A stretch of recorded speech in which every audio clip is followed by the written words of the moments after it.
Da-da, da-da. Yeah, actually, I feel like perhaps we should play a funeral procession this week because it is the end of the IDW Transformers universe. But anyway, that's for a later discussion. Welcome to Australian Transformers Weekly. We are bringing you Transformers news from around the world and into lots of different comics, especially from the last couple of weeks. This is episode 173. We are recording live on November 23rd, 2018. This week, we will be talking about the end of the IDW Transformers universe. A new Masterpiece Scaled Prime War has started. A new Autobot Megatron has appeared to tip the balance, or at least tip someone's hand. Toyworld continues to bring out some World War One movie style figures, and there's a crap load of third party stuff. It's all coming up after this. And you have just made my editing hand a little bit harder by trying to find some funeral march now to add. Don't actually play it. Okay. Okay. Are we ready? Yeah, thanks. Ready? Okay, hello and welcome to the show. I am Jason. Joining me this week, we have Max coming to us from Adelaide, the city of churches. So we're gonna stop insulting Tesla and making fun of Adelaide. And yeah, you're just the city of churches. How are you doing?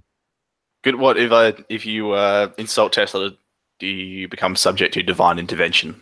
Actually, so if you look in the mirror and say Elon, then he appears behind you and turns you into an electric car. Oh, it's like the Christmas version of Christine. Right, I don't know how to respond to that. I was actually hoping Brad might get that one. I did, and I also looked into maybe a possible purchase of a Tesla this last week and realised that new and second-hand ones are way out there. Yes, I'll never burn that much fuel. Brad is coming to us from his undisclosed location somewhere in country Victoria. How are you doing, sir? Howdy, hey! What a week! What a fortnight! We've been off for a fortnight. There was no news last week, and now we've been swamped with all kinds of news possible. But I went back on a bit of a nostalgic trip last week and relived the Austin Powers trilogy. And I was just talking to Max before Thunderball. James Bond's on it currently as we're recording, and how much from that horrible film isn't it Thunderball, not Thunderbolt? Did I say Thunderball?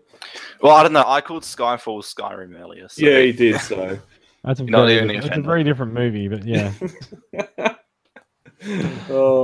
So we did allude to this earlier on, but one of the major events that has happened in Transformers in the last couple of weeks is the end of the IDW universe. Now, I feel like I need a little bell to wake Brad up when we're done. Brad's just put his mute button on so that we can chat, Max. So, story mode activated. Brad's checking out. He hasn't muted. This could be bad. So look, last week saw the publication of Unicron number 6, and this week is really the end with Optimus Prime 25. Now, we had the end to Last Light. Last Light had its finale. Had its finale 2 weeks ago, and we had a pretty good chat about about Lost Light's finale.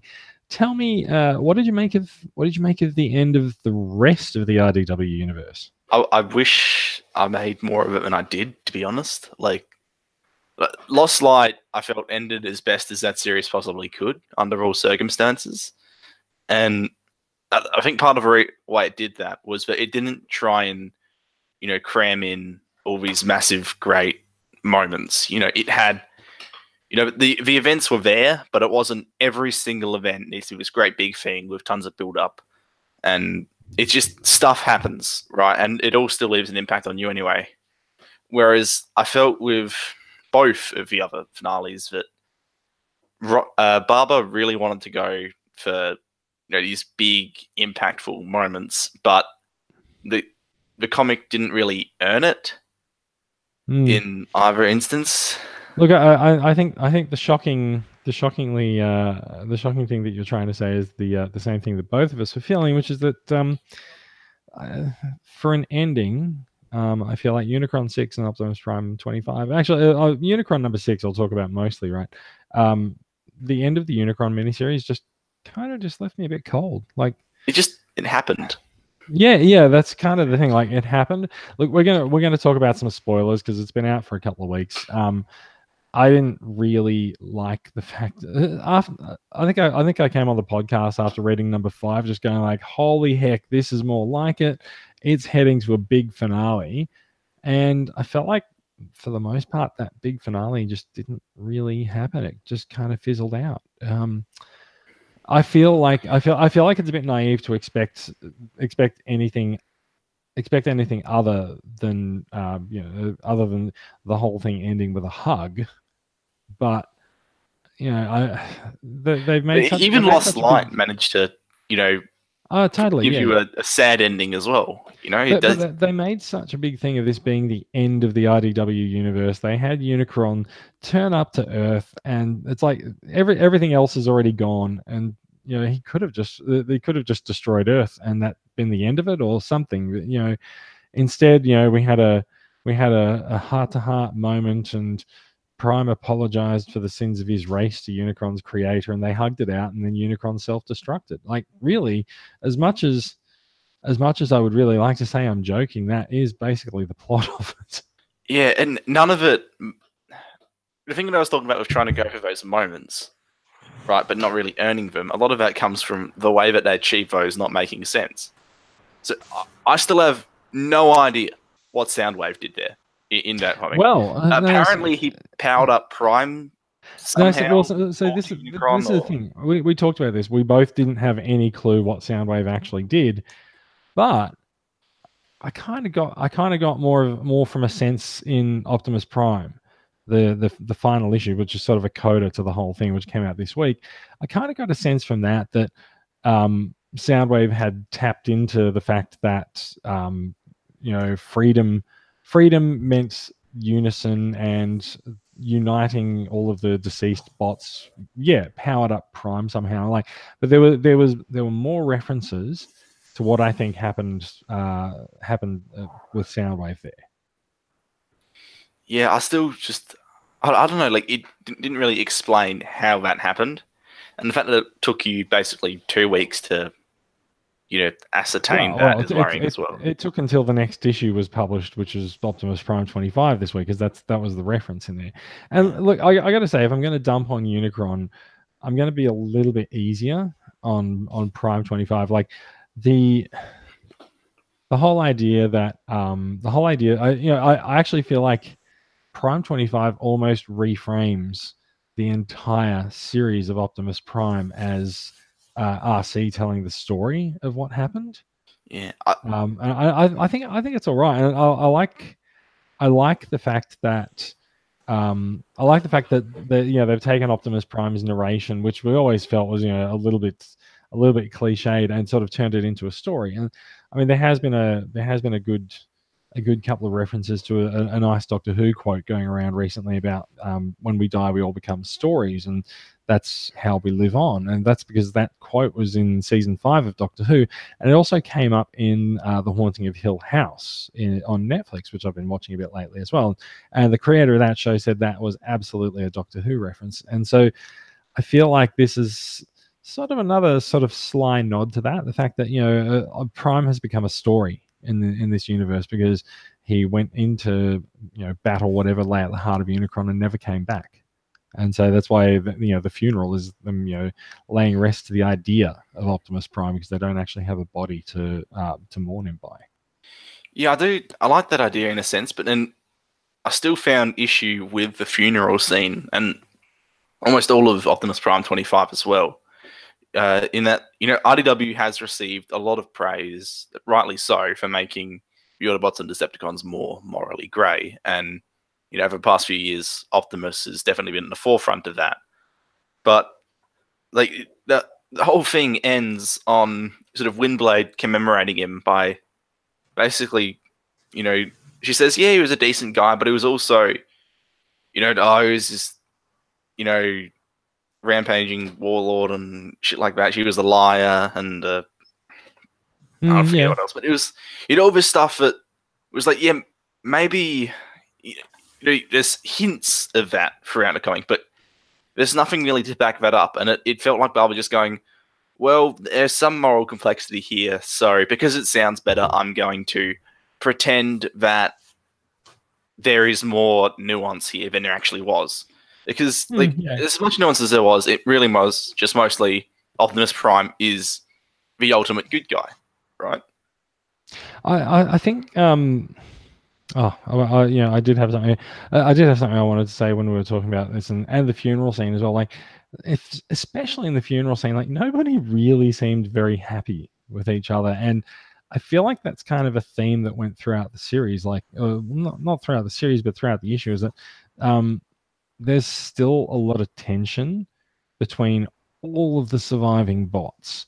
I think the only bot who actually got a happy moment in Prime 25 was actually Thundercracker. Yeah, which is good, I suppose. Like that's a character you don't want anything bad to happen to. Yeah. That's pretty ironic that we're sitting here saying this, about a Decepticon seeker, but that's yeah. But he's got a dog, and so you have to kind of. He's got a dog, and he wants to make movies. Like it's cheap, but it makes him sympathetic. Yeah.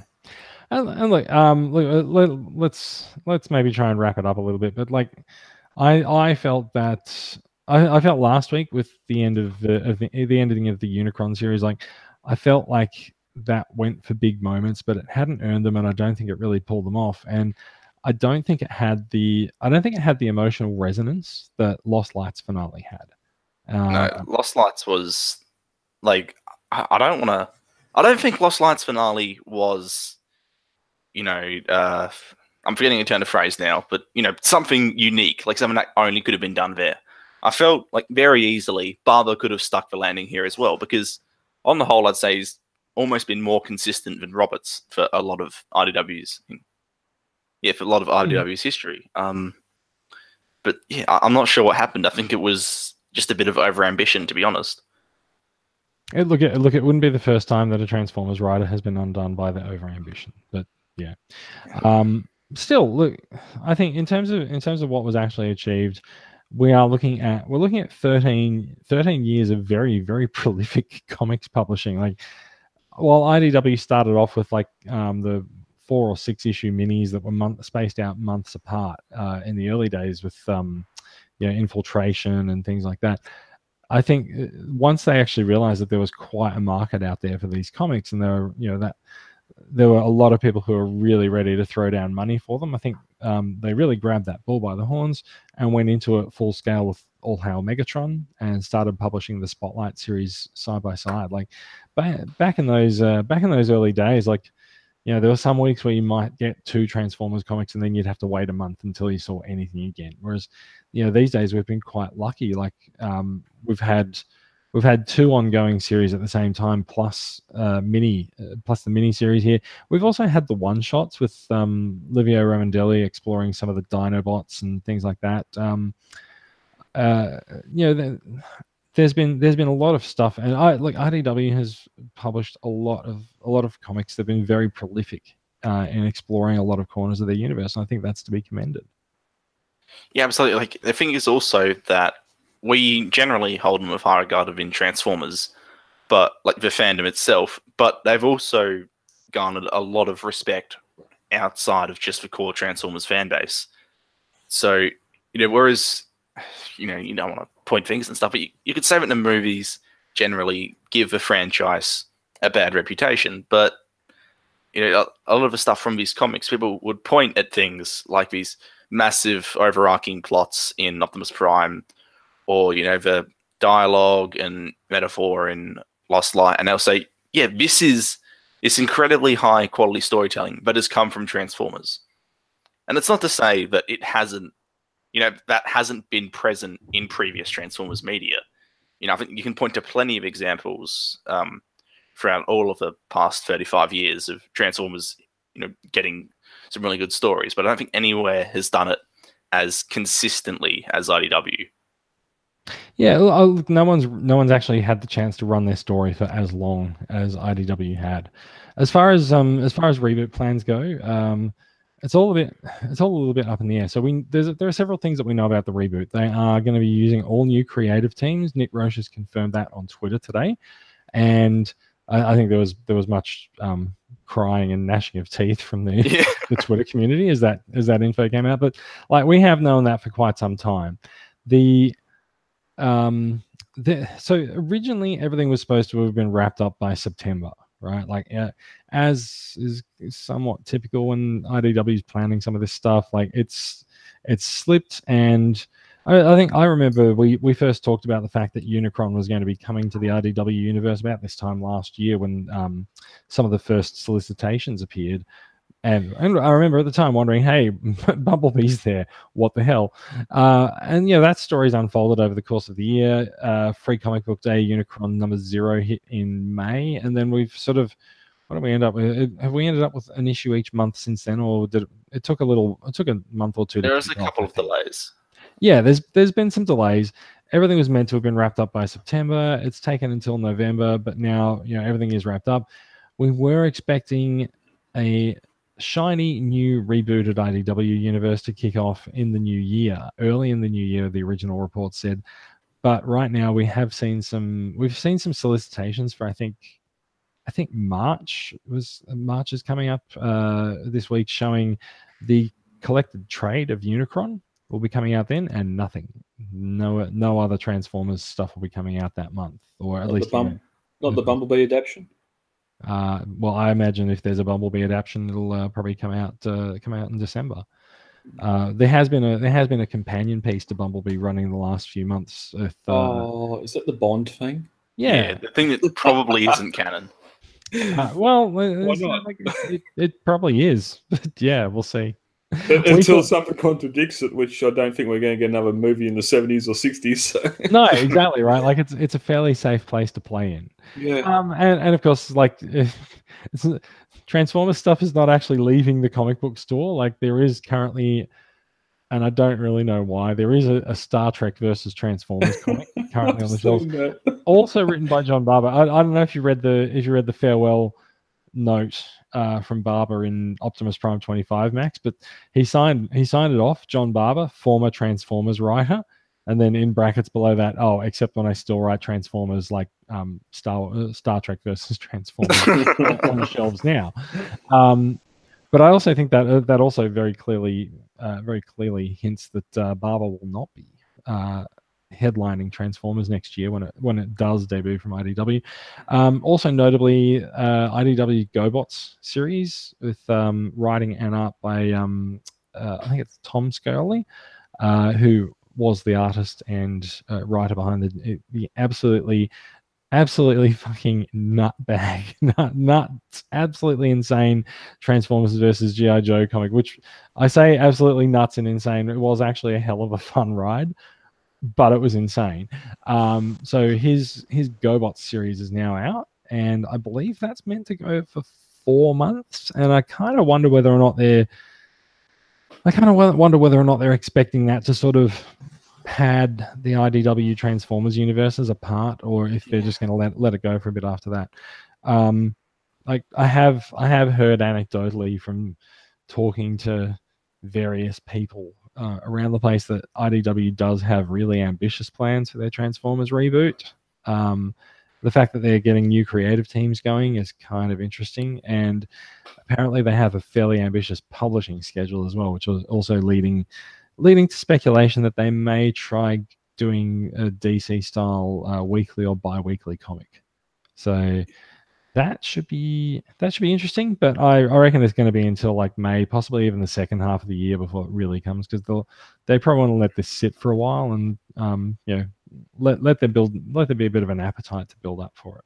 Yeah, I'm slightly apprehensive about what the future may bring for IDW, just on account of, and it seems like doesn't want to seem like a bad thing, but there's a lot of G1 saturation right now.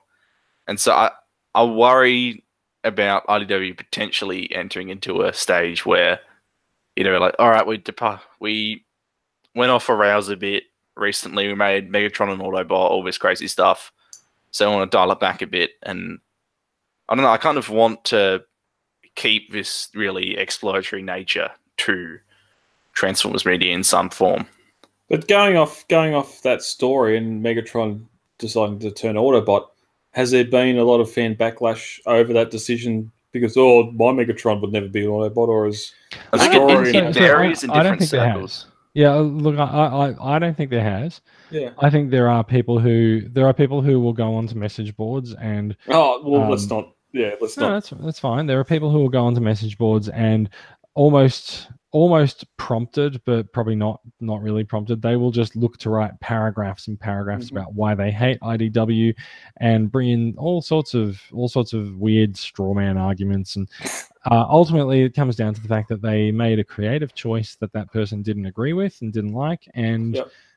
it's up to them whether or not they like it.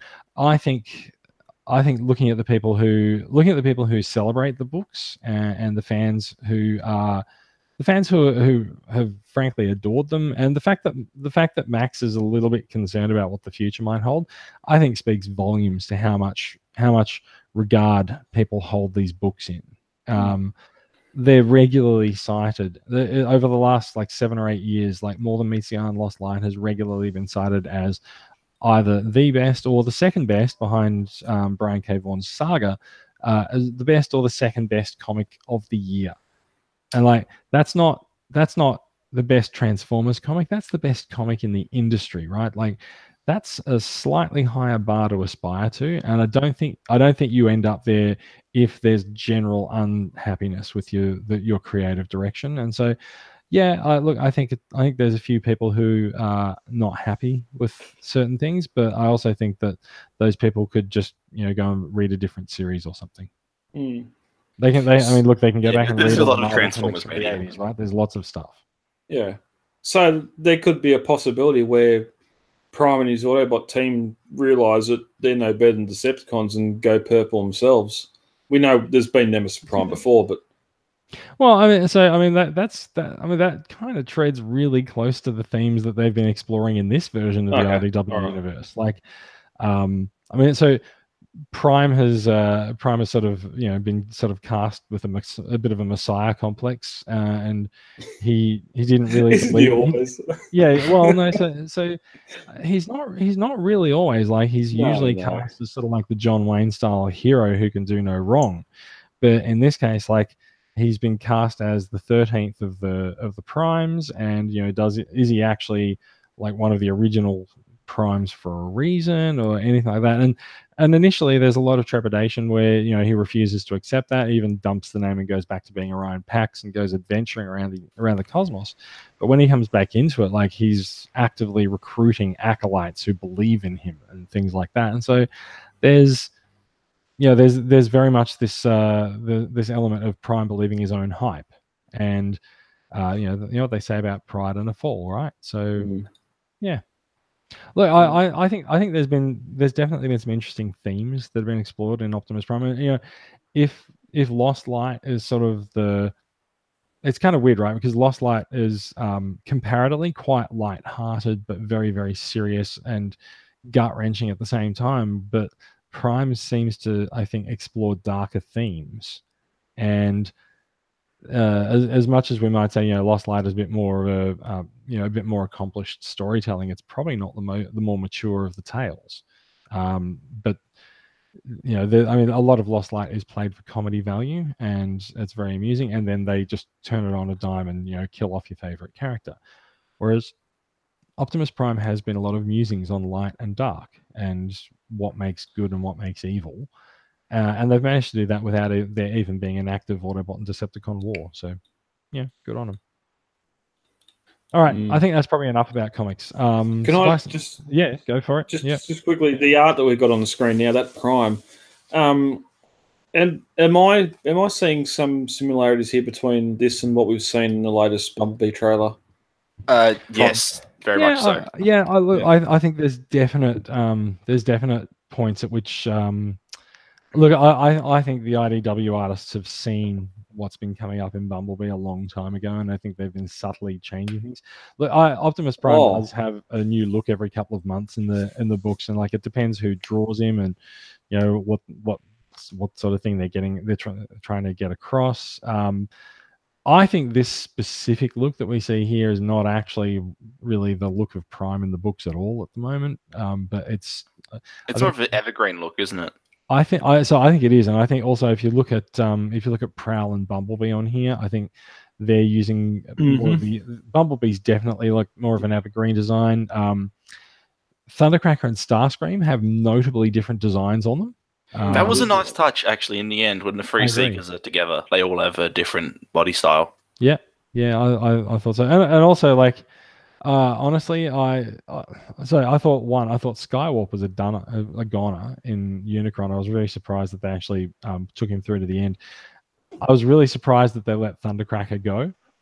I really expected Thundercracker to die. Because I didn't really expect them to be willing to give us a happy ever after ending for any of the characters. And also I thought it was a wonderful little juxtaposition in Optimus Prime 25 that Starscream's ghost is now appearing to Bumblebee. Yeah, which would infer that he probably isn't truly dead. So there was this discussion about the fact that Starscream was not present in the sound wave effect, the big spread with all the bots who'd gone before, having sacrificed himself to sort of activate the talisman and get Prime into Unicron. And yes, Brad, we just said that Starscream sacrificed himself. That's a little bit. It is interesting, and like that is one of the things that there's been a theme ever since Starscream became ruler of Cybertron, and this was really explored in Till All Are One and in Windblade, that Starscream really does see himself as something more than just a Decepticon lackey. And there was also the issue in I think it was in Windblade, it might have been in Till All Are One, when we saw Starscream's supposed true form of his spark, and it was a much more heroic and much bluer look than his sort of red and grey combat colors. And it was much more sort of much more heroic and armored up, and looked more like an Autobot, really, you got to say. But Starscream got his big moment, and he wasn't in the big shot of all the deceased bots, which kind of implies his ghost is probably still hanging around, right? And that's fantastic. Like, I've grumbled for many weeks now of just rehashing everything else. Where yes, he's Starscream in name, but he's taken on that's a different character like that, of being heroic and whatever else and sacrificing himself. The same as before, saying how maybe Prime sees himself as being no better than Decepticon and joining Megatron, where we have that reverse of what Megatron became Autobot, whatever happened there. But it's just that thing, like, okay, we're taking namesake characters. Yes, here they've got the obvious Combiner Wars / something designs of the bot modes, but just doing something different with the characters, and not just, it's G1, okay, so another sniveling little, yes, Megatron, and I'll fly away and come back to fight another day. I think what's important as well is that the core of a character is still there, right? So that if you latch onto these characters, if you have an attachment to, okay, that is Starscream, that is Soundwave, that is Optimus Prime, right? The core of those characters is still there, right? Starscream's still treacherous, Soundwave is still loyal, Prime is still trying to do the right thing, right? But there's added layers of complexity. So their classic traits still, define most of their character interactions. But it's been, I guess, mostly by having such a allowing for such a long form plotting, those traits have been built upon in an almost unprecedented way. Yeah, and that goes back to what you were saying earlier, Max. One comment with how you can tell stories like this, where in the movies you don't. Like, it's just unfortunate now, 6 movies in, they haven't been able to tell a concise story across the 6. Whereas here we are we're 9 episodes into Star Wars, and Luke Skywalker's still a sniveling bitch and end up just dying. So it just, That sentence ended in a really different place than where I started. Where I think it started, right? Yes. Yeah. Sure. Trying to adapt something, and just a lot gets lost in translation. Yeah. So Look, I think it should be acknowledged that like telling what is actually a cohesive story with the beginning of it 13 years ago and actually bringing it to a conclusion now, it is a very impressive task. And I think I've said before that like it's likened to the story of Harlan Ellison writing his book in the shop window and sticking all the pages up on the window. Once you've published that comic, you can't really go back and revise it. Like it's gone and it's done. And like you might write something that changes some element of the past in a future comic, but that's kind of a bit of a cheap out. And I don't think they've done that in the RDW verse. Like they do have a very long backstory history of Shockwave meddling in things in the past, but I don't think they changed history. They've just revealed it. So it's been a 13-year run, has it? Totally has. Started with Infiltration. That's the thing. You have people make more comics into the movies. Like, where would in that 13 years, how would you adopt any of that into a single film? Like, yes, you might have mini stories. You can't be done. Yeah, I don't actually really think I don't think they should really be looking to adapt them into movies. I think what they should be doing is looking to adapt them into series, and hopefully do a better job of it than Machinima did. But like, if you remember, like about a year ago, someone put out a fake, utterly fake teaser saying, Transformers More Than Meets the Eye, the dying of the light's coming to Netflix and stuff, and people lost their shit. Yeah. And utterly fake, but it does really bring up a question of, if you were to do this, what do you do? Do you pick something? Do you pluck a big story from the middle of it, like Dark Cybertron, and do you animate that and you just go, right, you know what? There's stuff that's come before and there's stuff that's come after it. And we're not really going to try and fill in the gaps. We're just going to go, right, here's what's happening. If you want to know the lay of the land, read the comics before it. Yeah, I think you can insert little bits and pieces here and there. And also, I think me personally, I don't really want to see just pure adaptations of things, right? Because in the end, we've had the story, right? Like the story's done. It's happened. This is a lot of a thing that I often take issue with the idea of nostalgia, right? And wanting franchises to remain the same. And it's a fact that this might be what you want, but it's happened already, right? So that is the key thing that I can't quite move past. There is you want something that you already have. I think the idea of like, oh, this is such a great comic, let's make it into a show, like it's a bit cheap on the part of the actual creators, right? Like, there's no need to actually take something from one medium and transplant it into another. You can write your own story that's possibly a little bit more appropriate for that medium, and like whatever happens, what if someone picks up some part of IDW's universe and does adapt it as a movie or a TV series or something, it doesn't change the fact that the comics exist. And like, it's okay if someone does an adaptation of Dark Cybertron and leaves out all of the RID and everything that came before it. They could even still keep they could even still just keep the Autobot Decepticon war going and just file off a few things around the sides, and you've got a tellable story. Like, they could totally do that, but it doesn't change the comics that were already written and published, right? You can, if you don't like it, you can always go and read those comics. Anyway, we have been covering the death of the IDW universe. We've wasted for quite a while. Brad's time. Look, I feel like we should I had some words to say. I feel like we should probably move on. Does anyone have anything to say as a coder for IDW's Transformers? Oh, I did, and I just lost as you were just talking about it, which is probably a good thing. I think the thing I've been saying for a while was that I feel like, for me personally, this has been the peak of Transformers storytelling, and I don't want it to remain the peak. Yeah, and that's the thing. There's still a lot of people out there that just want the 86 movie brought to realization in live action, where I watched a trailer before this episode, before we record tonight, of the Lion King trailer coming out, and no. No. We do not need the 86 movie in live action.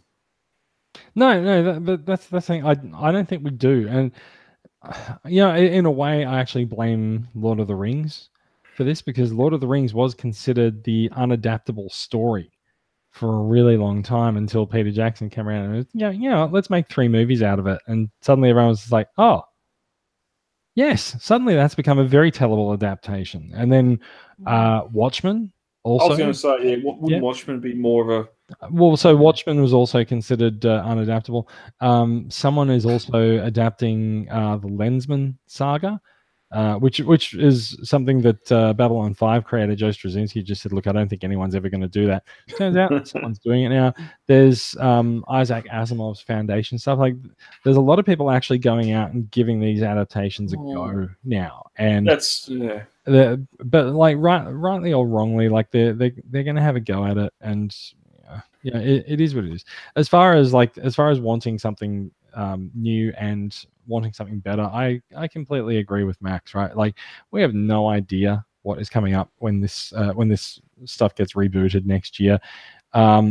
We've had a really good run from a publisher that obviously cares about the property, and IDW is not going to stop caring about the property, and I think they, as custodians of it, I think they know that they're going to be under an intense amount of scrutiny for what they do next.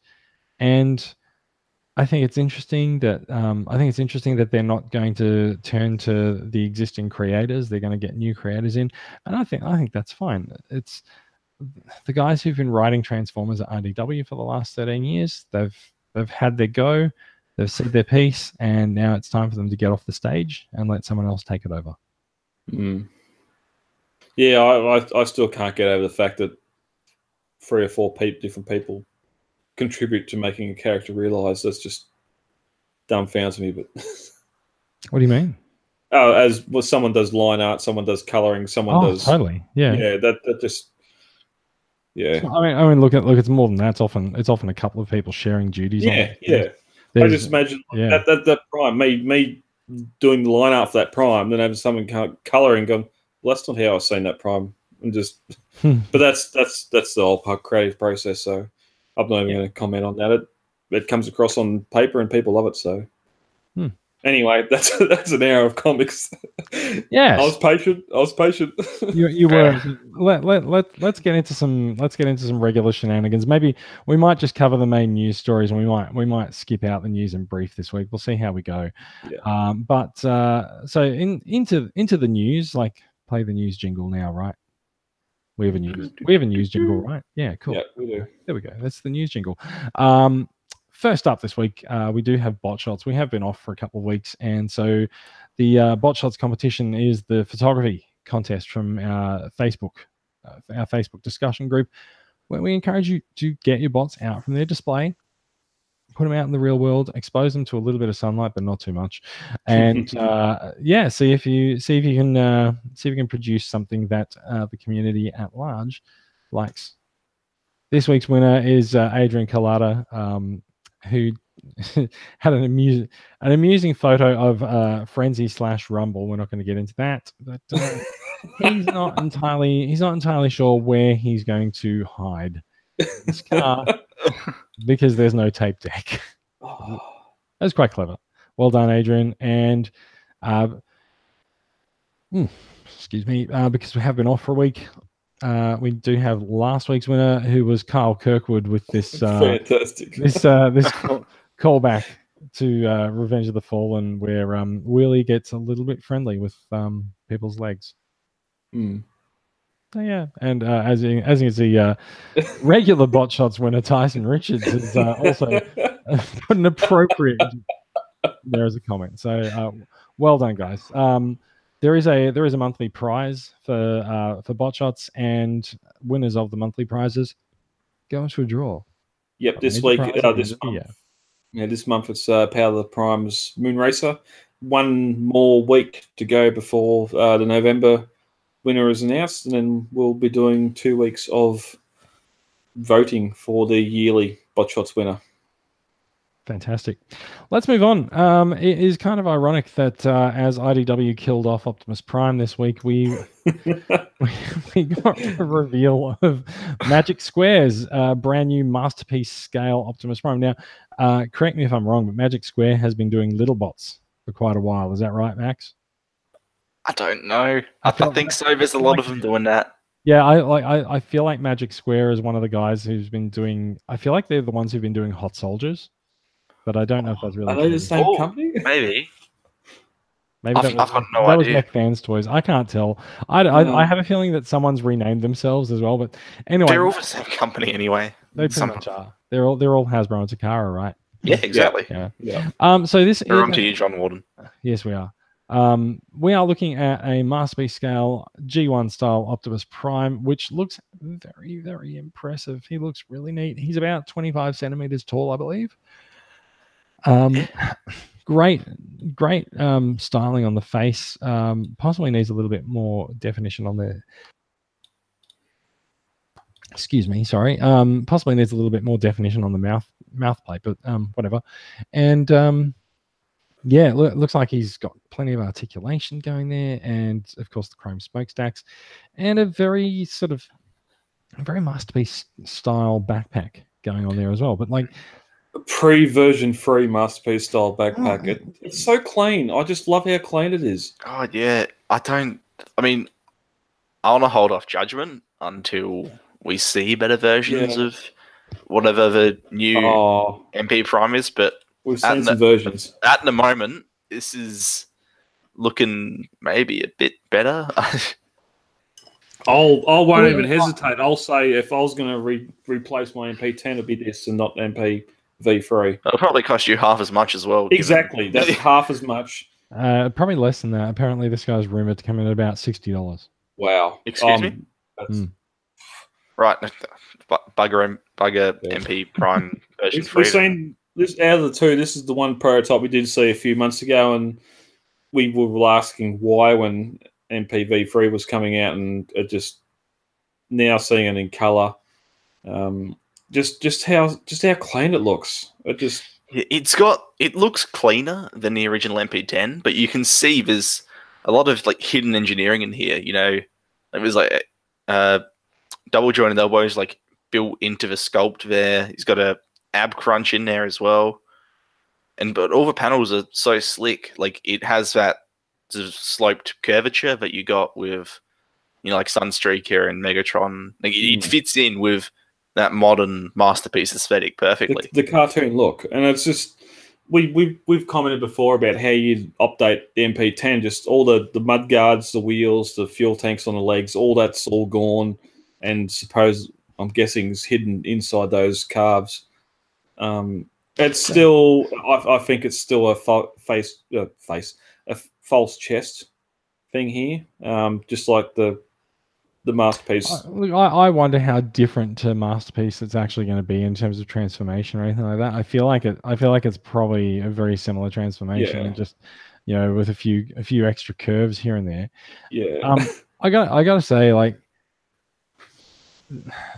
so there is something about this that doesn't really sit that well with me, and I don't feel like most of this is painted. I feel like this looks like it's actually just molded in that color plastic. I don't personally mind that. I mean, I suppose. Look, I don't mind it either, but if it's going to sit alongside masterpiece figures, this is going to stick out like a sore thumb as an unpainted figure. Yeah, you're right, actually, because they all have that new sort of glossy paint to them. They certainly do, as I'm looking at my new acquisition over there today. But that's gold, but this is red. Well, it's not actually, because I'm talking about Masterpiece Corden. He's white. Oh, okay. Like he's got white paint all over him. Yeah. And like I said, this just doesn't look like it's painted. Well, there might be. We can probably hold out hope. Yeah, it might be. It looks like a real light orangey red. Look, if you want paint, there's the paint on it. It's the grey on the back of his arms, right? That silver stripe around the cab. It's a very matte finish, to be sure, which does look. I probably prefer to the glossy paint, but it doesn't quite fit in. I think the matte finish looks good under the light that they've photographed it in. But yeah, look, as far as whether or not it fits in, I don't know. I also wonder whether it's going to actually have like, whether it's actually going to be a matte finish where, you know, like if you run your finger across it, you know, there's a texture to the plastic, or if it's or if it's actually going to be like, you know, a smoother, higher quality plastic. Well, we're going to find out. It's getting close. It's not going to be far off release.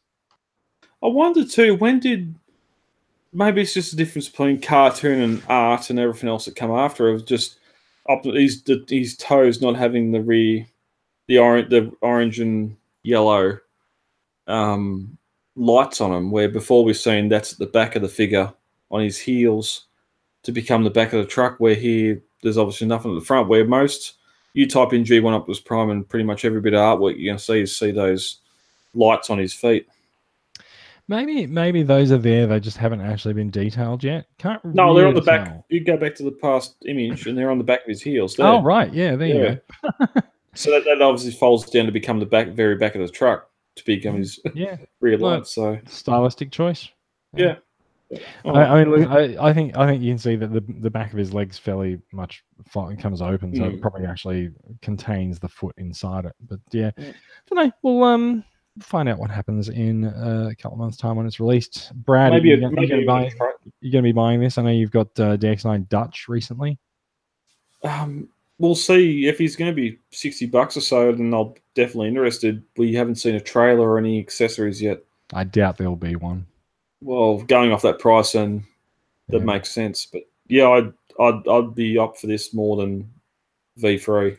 Yeah, look, it's worth noting. I might be wrong about the price. It was just something that I saw mentioned in a chat somewhere. But yeah. Anyway, shall we have a look at his competitor? His Dutch counterpart. Is his other counterpart? This is from Transform Element. Now, is Transform Element a new company? T01, I'd say. Yes, probably. good point. Good point. So, you know, having sort of marveled at, you know, the proportions and stuff of this immediately looks a bit off to me, but I do appreciate the black windows on the chest. I feel that's almost sort of a comic reference rather than a cartoon. Well, why not have tinted windows so you can't see if there's a matrix gimmick behind them? That's one of the biggest problems with MP10, having those clear windows and just seeing that slab of silver inside, like. And okay, well, that might be one thing that V3 is doing good, is having that blue cartoon accurate windows you can't even see through. But we got a trailer on this one. Well, there you go. There's the answer. He does actually have a matrix. So there you go. He disguises it a fair bit better than the other ones. So yeah, he kind of does. Yeah, there you go. It's not a mess. So we can see there's possibly does that look like a sort of a more Sunstreaker style hand there? Yeah, with sort of 3 fingers with 2 joints in them, separated index finger, separated thumb. Someone got them all out of the factory. Yeah, I think Sunstreaker almost the exact same. Yeah, I feel like Sunstreaker is similar.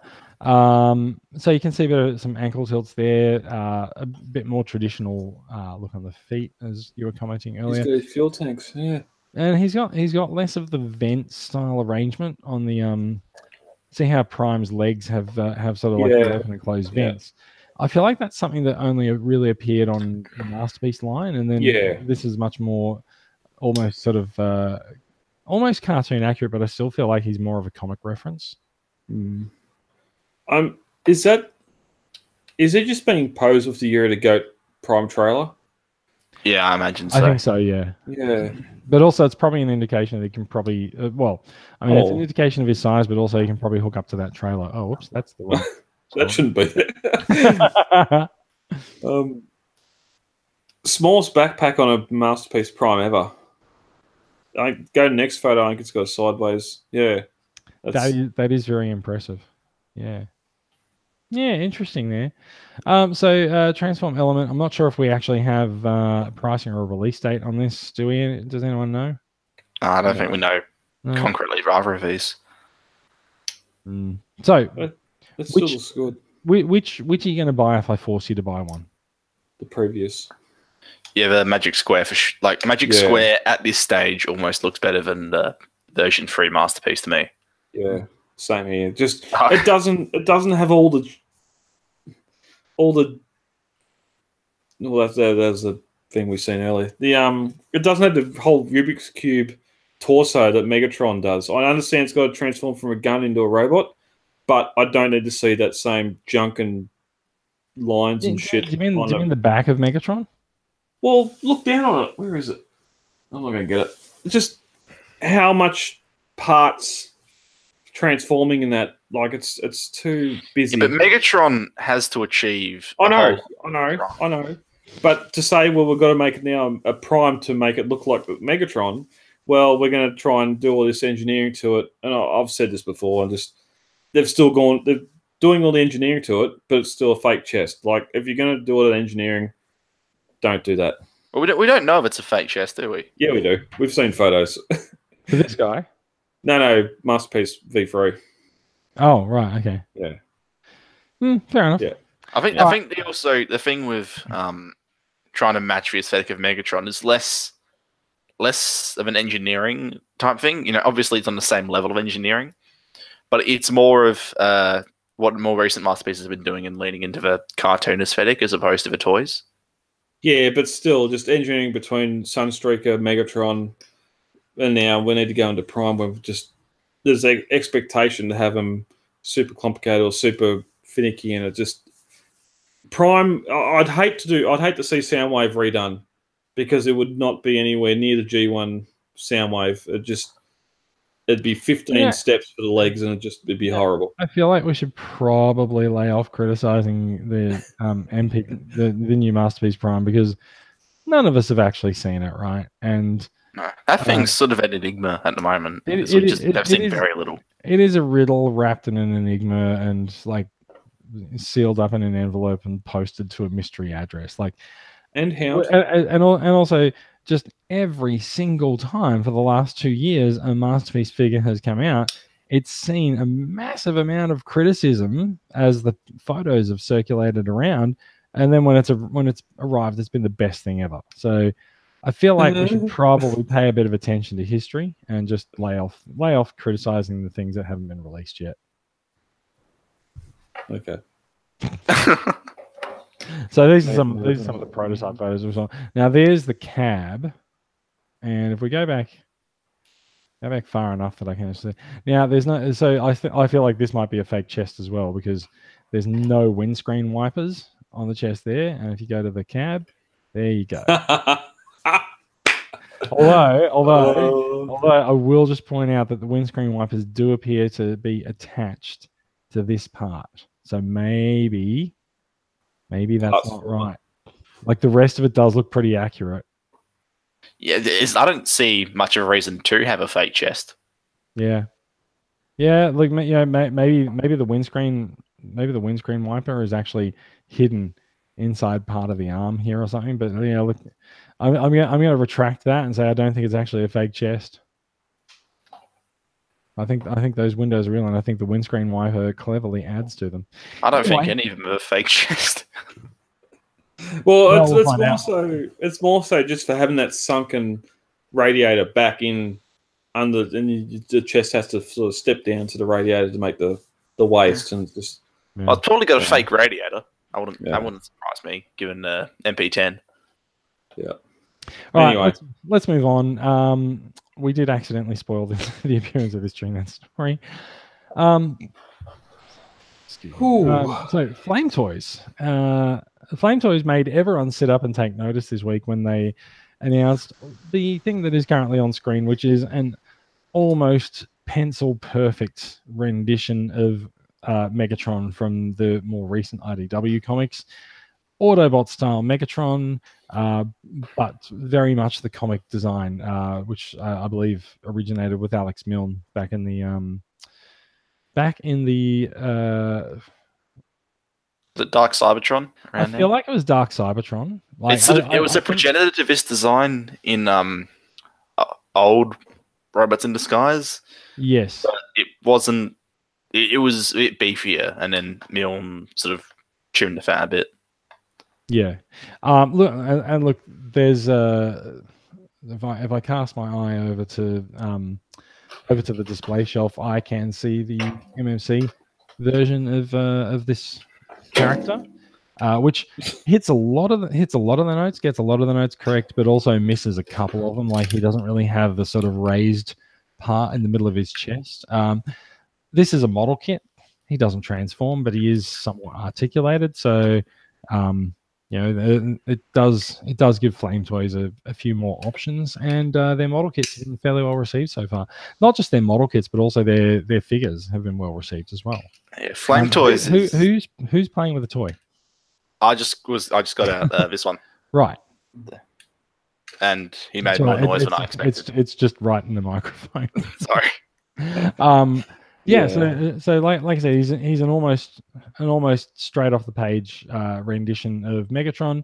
There is the classic Flames Toys. Here is my genitals, please remove them pose. No matter what Flame Toys does, they can't get away from that pose. And just wow, that looks really impressive. And then we found out it's a posable statue. If it's posable, it's not a statue. How many? It kind of is. Is he just fucking with me at this point? Pretty much, because he knows you're going to react to it, right? I take the bait every single time. It's a puzzle. I thought this was a figure, and I'm sure someone's going to do this figure eventually, but it does look fantastic. It doesn't look like a G1 3D puzzle that we know from days of old. It actually looks like the character. So, look, you know who I think will probably maybe nail an IDW style Megatron and make a transform. I feel like Vance Toys in 16 years' time. No, I feel like it might be Generation Toy because they already did it with the Stealth Bomber style Megatron, and so I feel like GT could well pick this up and have a bash at it. We'll see. Well, 2 questions for you. 1, do you mind that it isn't a transforming figure? And 2, does it replace your IDW Megatron? Well, the thing is, he never transformed in the comics when he had his design. Yeah. This is the thing. For a series that's called Transformers, More Than Meets the Eye and Lost Light features so little transformation, it's quite astonishing. That's fine. I'm only just thinking about this now, but do you think that was intentional? That Megatron never transformed? Because his whole deal was, like rejecting functionism, which is, Transformers being defined by their alt modes.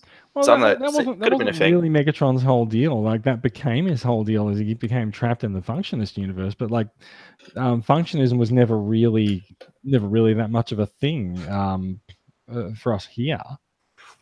Well, I suppose it was, but like the Functionist universe is a place where that never really died off, I suppose. So I don't know. That's just I feel like in a way the lack of characters transforming in the comics is almost so that the third-party character designers don't have a mode to go off. Like I almost feel like it's intentionally fucking with them. And I do think since we saw Rodimus transform in the last couple of issues of Lost Light, and I did notice that like his alt mode was basically Calidus. And like Calidus was based on a very, very early look at Rodimus's car mode in some of the earlier issues of More Than Meets the Eye. And it's been that long since he's transformed. But it was sort of like, they've moved a few things around and it's basically Calidus now. They probably just went, what people recognize as his alt mode. Look, I will just point out that where we see characters come off the page and become like Mastermind Creations toys, I think there's a fair bit of things going in the other direction where artists will need a reference for something and they might well grab a figure off the shelf that might not be an official Transformer and use it as their artistic reference point. Yeah, I think people will be like, there's a list somewhere, I'm pretty sure, of like where you can see all these different instances where third-party designs have made it into official media. Yeah. And it's a recurring thing in IDW. Yeah. It totally is a thing that has happened in IDW, and like this is really one of those reasons why we feel like Hasbro really turns a bit of a blind eye to it, because like Hasbro could well go to IDW and mandate and just go, you cannot use anything that's not an official character design. But yeah, I think it would limit them somewhat. Especially when you take a look at like some of the really neat things, like the design for Grimlock in latter years of IDW, and yeah. Anyway, we should move on. We do have one more comic-based story to talk about tonight. Today, oh no, we've got this guy. Zeta Toys has released the 434th version of Masterpiece style Superion. So this is Kronos, and this is not the official finished product. This is a colored prototype. And look, he looks really impressive. He looks just like every other Superion that I've seen. I don't know. Yeah, if anything, I feel like the chest might be a little bit. I feel like the chest is a little bit puffed out more than it should be. But it's like all his mass seems to have been gravitated from the legs up towards his chest. Like, it's very, like, the lower half of his body is very thin. Yeah. Also, is that half a Concord I see on his back? Mm-hmm. That's half, of course. What the hell did you do to Silverbolt, Zeta Toys? I think I did the same thing that always happens to Silverbolt.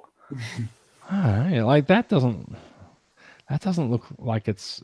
I don't know. This, Yeah. One, don't name it after another failed third-party figure, and two, get the legs around the other way so it looks nobody cares if it's named after. It's not named after another figure. Like it's Dakar Toys Kronos. It's not named after it. It just happens to share the same name. Okay, well, there's but you're not named after your immediate predecessor who was named Brad somewhere in Australian history. Like, you just happen to share the same name. I've separated myself from that history. But thank you. That's why you're in an undisclosed location in country Victoria. And I have Dakar Toys Kronos right there. Yeah. So you say failed, yet it's on your shelf. It was a quarter of the price of Fans Toys, so.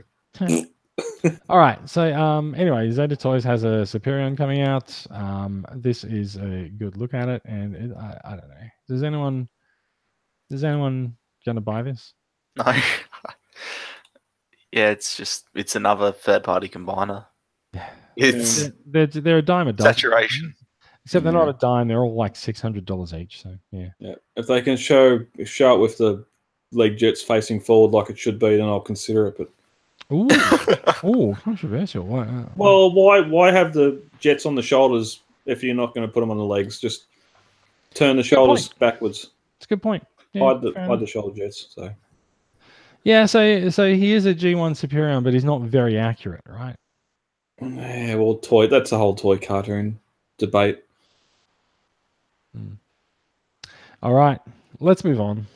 As I mentioned earlier, there is one more comic-based thing that we need to talk about tonight, which is Iron Factory's Decepticon Justice Division, or as they are known, Spirits of the DEC.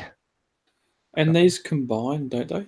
They do combine. Yeah. I do not give a shit about them combining, but they do look pretty awesome. Hello, Power the Proms Dinobots. Yes, also true. They do look really cool.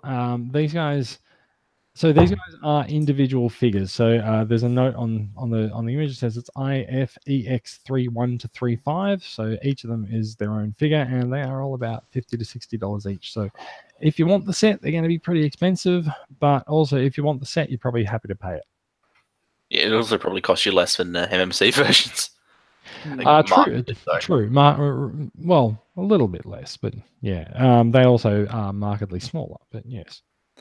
And they've got a great wave of colour across all the bots. They're all individual. It's not the Power Rangers. One's green, one's gold, one's brown, one's purple. Just there's a good look of colour across it. Have we got the combined mode here? I think they're sort of held back on showing us much detail in that regard. Because I think they have. There's a shitload of images. We're not going to go through them all, but yeah, they still look fantastic. They focused a lot on the big bots.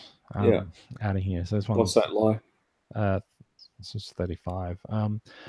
What was that? Nothing.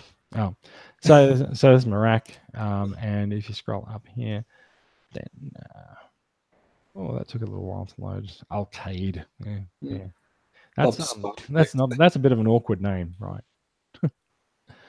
Anyway, yeah, cool. So you're saying these are going to be getting close to release now. We've seen. So I've seen them actually listed as in stock on some sites. Well, at least a couple of them, but I don't feel like Iron Factory is one to really sort of draw out their releases. So like I think when they're ready to ship, they're ready to ship. So Yeah. how have their combiners gone, Max? Have they sort of been a couple of months between beginning and end, or I think it was like a couple. It was like sort of a couple months gap between each release for what was it, the Bruticus one, and then that's I'm all right. I'm trying to think. The Bruticus repaint was all at once, just as a box set. I don't actually own these figures, so but I'm pretty sure that was what it was. Cool. Yeah, fair enough. These guys don't have to combine. They make quite a good team as individual bots. So fair enough. It doesn't really matter if there's a you're not gonna have a missing limb, right? Mm. Technically, you will have a missing limb, but it won't matter. So yeah. Look, they do cut a very impressive pose together. I just wish they were a little bit bigger. Anyway. Yeah. Go on. Size-wise, I feel like even the the MMC ones, right? You have them at that larger scale, so they fit in with your other MMC bots. But MMC scale is generally exclusive to MMC, whereas Iron Factory, just at this smaller scale, it's a bit more ambiguous, the Legends class stuff. So it would fit in more with your collection on the whole. Yeah. I mean, like I find MMC stuff is generally like Voyager size, but yeah. But yeah, these guys are going to be tiny. Anyway, do we want to keep going and go through some news in brief, or do you reckon we should call it a night? We can fly through a couple of things. Fly through a couple of things. All right. Yeah. This dude has appeared in an app in the UK called Quid. Quid is, I believe, a one of those apps that refunds you some dollars whenever you purchase some stuff, and they have some digital trading cards and exclusive packs that have shown up. This is what we've come to call erroneously an evergreen Grimlock design, but he is much bigger than the currently on release evergreen Grimlock figure. And as far as whether or not he's just a 3D model, like he looks a lot like a toy. That's the Cyberverse. It's the evergreen that is design. Definitely not Cyberverse. No, it's too sharp for Cyberverse. It's just like it's another sort of ambiguous evergreen look. Yeah, but what I'm getting at is like you can see like where pieces fold up and hang around on his back and stuff. So like it's not like they've just made a 3D model. It does look like it's based on a toy. So the thought is that we are about to get some Voyager figures in evergreen designs. Maybe after the Bumblebee line dies out, who knows? Although those fingers are rather pointy. He's Dino mode. Looks like he's got some like knuckle dusters or something. Yeah. All right. And there's a Dino mode. Yeah. Oh. Right. Sorry, I thought you. When I loaded this up. When I loaded this up earlier, I only actually saw two photos. Using the sort of, I appreciate what they've done there. So in sort of like anticipation of a toy design, they've got the hinges which the chest folds around on. They've sort of sculpted it to look like cannons on the back. That's the G1 design, though. But they've added like a little bit of detail to those hinges there. Yeah. At the end. Look, there you go. You were asking earlier whether or not that Prime on the cover of Optimus Prime is actually the evergreen design. I think that makes the answer yes. Yeah, that does. And look, he's even got a bit of scuffing on him, like siege bots.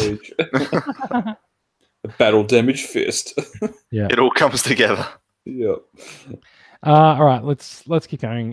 We've got the winged dragon, Mattel beast. Don't really know what that means.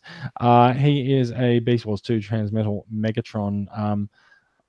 seems very similar to the Megatron that came out of BotCon a couple of years ago. That was the red version of him and is now extremely rare and sells for megabucks everywhere. So if you are missing that figure and you would like a representation of him, this seems like a decent one to go for. He looks pretty neat.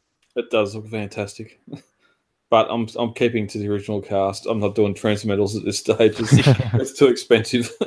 Yeah, no, it's going to get a little bit crazy, isn't it? But yeah, look at that. That's really nice. Yeah. Yeah, No, great looking figure. This is their first outing as well, and for a debut figure, this looks phenomenal. Yeah. Yes, very nice. Look, we'll see more of that in the coming weeks. Yeah. There is a triplane coming. So this is Starscream. If we scroll up here, then we'll see him. This is Starscream from this is Toyworld TWFS06. He's very much movie style Starscream. He's very much a Dorito design here, and as you can see, like I don't really know where all of that ends up, but god damn, there's actually a triplane in there. I have no idea. This is magic. Yeah, like, I'm sure a lot of the time you can look at figures and you can point to, all right, this is how this converts. That's where the engineering goes, and I have no idea what I'm looking at.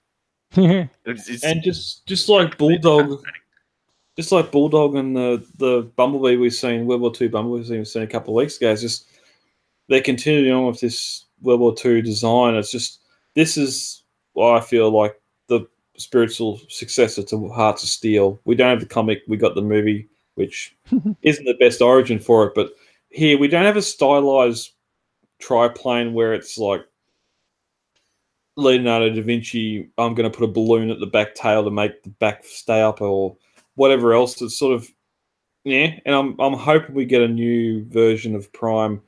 This is 06. We've only seen 2 other figures, and a hint at Hot Rod, so that's free. So there's still another 2 figures between Hot Rod and this that we haven't seen yet. So, and they're deluxe. They're little tiny figures, but getting so much this detail in there. They don't look very big, do they? No. If they do, yeah, it looks almost Legend scale-ish. Like when we saw that Bulldog, I was thinking it looks kind of bare bones in the robot mode engineering department, but transformation wise, this guy's got a lot of pins and very few screws. It's quite impressive, which does lend itself to the idea that it's a bit smaller. Also, there's a lot of gaps and areas that aren't really filled out all that well. Yeah, that's where it's got to fold into itself like that. That's a movie bot, right? Yeah. Yeah. Look, fairly impressive. I don't think movie Starscream's got a lot of fans, but just as a figure alone, this is. I do love it. It's quite. This is quite clever. Yeah. All right, shall we move on? X Transbots has shown what is a Masterpiece Skids repaint. They've called him Herald. He is a repaint of Skids in the style of Crosscut, which was a figure that they repainted Skids into in Generations recently, and I feel like this might be a Diaclone homage as well. Yeah. So he's got that dinky little suburban car alt mode, and I actually really like the look of this figure. I've seen it come up a lot on Twitter over the course of the week, and I really like I said, I really like it. I think X Transbots has done very well. I just don't really want to buy it. Some customizers have been looking for that DeLorean repaint customization they could do. This looks like a great figure to do it with, just like the original. So yeah, possibly. Yeah, that's not. not there, but maybe it gives them a basis that to start with. But yeah, he sort of just has that right angle of chunkiness to his front. This is not the only repaint of Skids. They've also got a police deco. Why make one when you can make 2? There's your Diaclone. Yeah, exactly. Look, making police car versions of Autobots seems to be an in thing these days. So yeah. What else we got? That is it. Whee! I'll stop that effect going. very, very quickly, because we are quite over time, shall we go through some new acquisitions, and then we shall call it a night. All right. Brad, what do you Brad's got? reaching. Come here, my precious. Brad's reaching more than usual. Well, I do love to reach. I've made it known that I've been searching for the Takara FJ Land Cruiser Transformer since purchasing an FJ Land Cruiser and not wanting to spend 150 plus on that figure. Sorry, how much was your Masterpiece Megatron pre-order? Your Beast Wars. Masterpiece Beast Wars Megatron. How much was that? 460. Okay, and yeah, don't want to spend $100 on the. Yeah, cool. Okay, go on, carry on. Just wanted to clarify. So you'd be amazed by my surprise a couple of weeks ago, 2 weeks ago, where I walked in my local IGA and the one KO company had KO'd. I don't know if I have not seen a review of the Takara one, so I don't know if it's a straight up redo of it. But I have a KO FJ Land Cruiser in blue, which was also insanely hard to find in Takara. I've not found one since. That's another reason for the hesitation. It's KO, yay. To transform it, I'm not going to transform it now, but you have to take all the knees. You got to take the knee pads off. You got to take the Bumblebee arm guards off. You got to take the thighs off. I do have a question. Which Yes. character is this? The original Takara one was a Prime. He was a Prime. Yeah, it had the Prime head, where this one is obviously some fake attempt at a Prime head. But so there's a Prime that's an FJ Cruiser. Yes, it's one of those weird little license things. Yeah, it'd fall under a similar character. Same thing as Kiss Play and all that crap, where Prime's a Dodge Ram, but I've got that. Is that what it is? No, it's not a Kiss. No? I'd have to have. No, it's obviously not a Kiss player. No. Like, are you saying that it's a Binaltech, like as a Dodge Ram? I think it's supposed to. I don't know cars. Okay, so yeah, no, it's supposed to. I think it's supposed to be in that same sort of line, but 10 years after Binatech, where they're just going to say, "Hey, let's do a new mold of Prime and make him an FJ Cruiser." But anyway, I wasn't really after it for the robot mode. I was just after it for the alt mode to sort of customize to make it look like my car, and that can also transform. So. Okay, I have not seen this. Oh, well, let's see what you're seeing. It's a little yellow one, isn't it? There it is. Yeah, okay, yeah, nice. It is different in alt mode. In bot mode, it doesn't have the abs. It definitely doesn't have abs. So you skipped ab day, is what you're saying? Yeah, it's got the torso folds down over the skeleton and makes hips. It's almost like it's a completely different figure. Oh wow! Look, $300. There you go. Is it usually that much money? Yeah. Oh god. And that's for yellow. Like for a second. Yeah, to try and find a blue one, the same blue as mine, which this is. It's just fair enough. I think they made 5 of them. Maybe they did. Maybe it's from a convention or something. Yeah. No, I have learned something tonight. I've never seen this figure before. I'm going to go research it and see what's going on. Yeah. Well, after posting in the group, apparently there's been 3 or 4 other companies that have KO'd it as well. So I was not aware of that. I found this $12. But like your KO on your shelf doesn't really look that much like this. Oh no, it looks a lot different, and I can guarantee the build quality is a lot different as well. But it's just, it's a car I've got. They made a transformer of it. I just want to do a little bit of a modification to it, and I can have my car as a transformer on my shelf in alt mode. We won't worry about bot mode. All right, Max, what have you got there? So for me, actually got something that's vaguely related in that it shares a name, but yeah, it's significant. And it's the new love of my life. So Unique Toys, we all generally from Perukill. And then the next entry in their movie line was this Optimus Prime.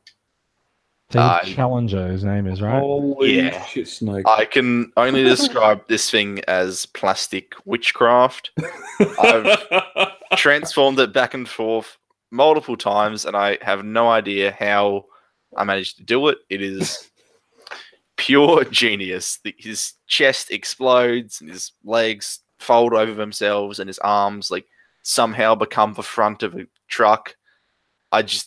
You don't see, there's so little visible truck mass on this thing, and there's basically no robot kibble to speak of in alt mode. It is an absolute feat of engineering in every conceivable way. Yeah, very nice. Like one of Bravo. the absolute Can you just turn his side on for us? Backpack. Oh, look, there is. Look at that. There's nothing there. There's nothing. Nothing comes off of his back. Like it's all inside the torso and the legs. It's ridiculous. And to boot, he's packed with accessories and makes for a really functional and posable figure. Is that sword die cast? No, but a lot of his internal components are. So like, what is it? All of the structural components in the legs, die cast, and there's die cast joints in the shoulders, elbows, and torso. I'd love to come home. I'd love to come home and just have that standing on the kitchen table with my letters for the day and like Prime. Yeah. Envelope opener activate. It is a gorgeous looking piece. Like there's no question there. But even just the shine coming off the paint. Yeah, it's not overly glossy in person, so it doesn't. You don't worry about scratching glossy, the paint. It seems metallic. Yeah, metallic. Yeah, a lot of it has this really nice finish to it, and there's different sorts of finish on it as well. So it ends up coming off looking really premium, and there's different shades of color and all that. And a lot of the red sections have a nice fade in and out on them, which you can't really see through the camera at all. But in person, it looks like something you'd expect to find on an actual truck. Yeah, that polka dot bikini is fantastic. Right. Okay. Awesome. Let's try and speed on through to the end of the show. I've got one new acquisition this week, and there he is. I have been. I do have him in my hand. If you can switch the camera back over to me, Brad. I did acquire Masterpiece Corden this week. As you can see, he's super impressed at my photography effort. What the hell? But yeah. So as far as the photo goes, if you want to cut back to the photo, I completely and totally and utterly blame Sixo, who spent several days doing horrible puns based on Corden, and I'm surprised that this one didn't come up. But I managed to contribute a terrible Corden pun to the universe. So I am happy, and as you can see, Corden is super impressed at it. Now, I got to say, having acquired this figure and having acquired Sunstreaker last year or earlier this year, there was one thing I could never get right on Sunstreaker's transformation. I could never actually get the hook around his backpack. It is by all reports, it is the most satisfying part of his transformation. That point at which you get everything to click together and nothing moves anymore. And I finally figured it out with this guy.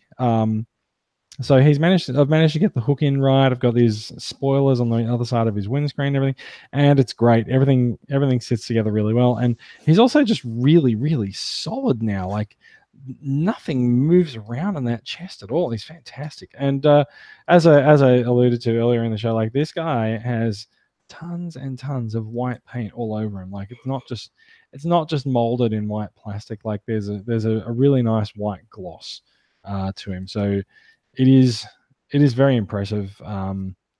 It's a lot of fun, and I like his I like the little police light addition to the Sunstreaker mold. That's pretty neat.